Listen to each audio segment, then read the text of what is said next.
Hello, welcome back. So I filmed and uploaded this video before of how I made this whole hairstyle for my client on her 13th birthday, but I decided to dwell on just the number 13 in this case and show you like in details how to get that.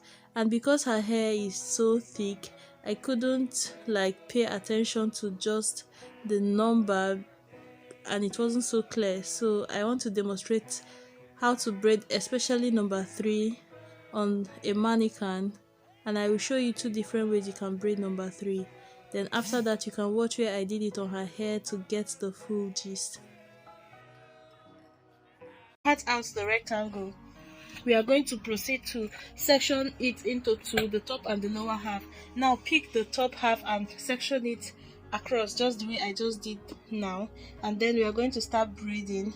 Braid this one inwards all the way to the end, turn around and braid on the lower half of the cross of the across slash that you made now, just the way I am doing. When you get to the end, now we're going to pick the lower half and shear it into two. So for the top we sheared it diagonal, like across, slanted. We used a slanted line to shear it into two. Then for the lower half we are just going to use a line that runs across from left to right to shear it into two. Okay, I hope you understand that, because you can see the way I am doing it.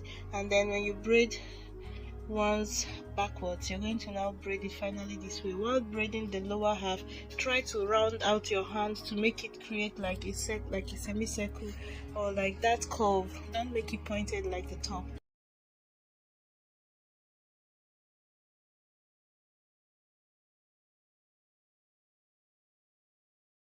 So in this case, if you're making a hairstyle like this, it might be like a ponytail for a little child.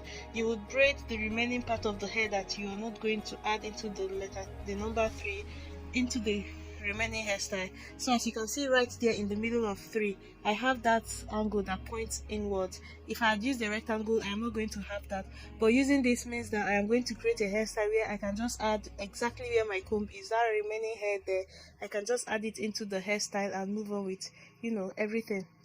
If you don't want to have hair sticking out that you have to add into your cornrow, then you should use the box method that I showed the first time. So I am proceeding to braid this hair just as I did the first time. Now I will come down, basically just recreating the number 3 again.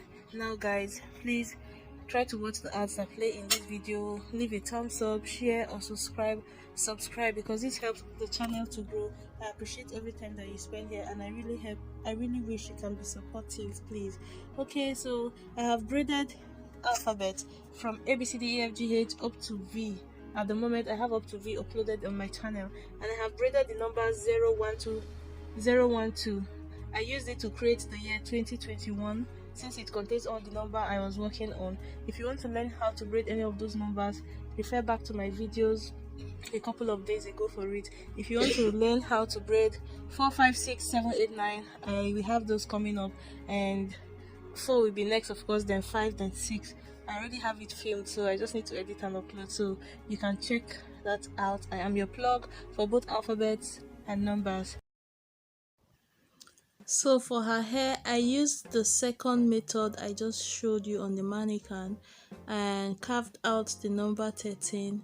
Now you're going to see me share the top part and then the lower part and braid it just like that video, and I am just going to let you watch. So if you have to braid a short fussy hair or a very thick hair, you will understand and be able to do firsthand what I am doing here without getting confused, because as you can see, the hair was all over the place. I wasn't showing off the sections, even though I tried to, like everything was just closing back.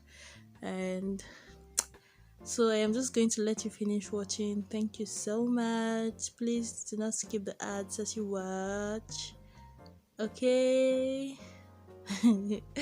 Thank you. Enjoy.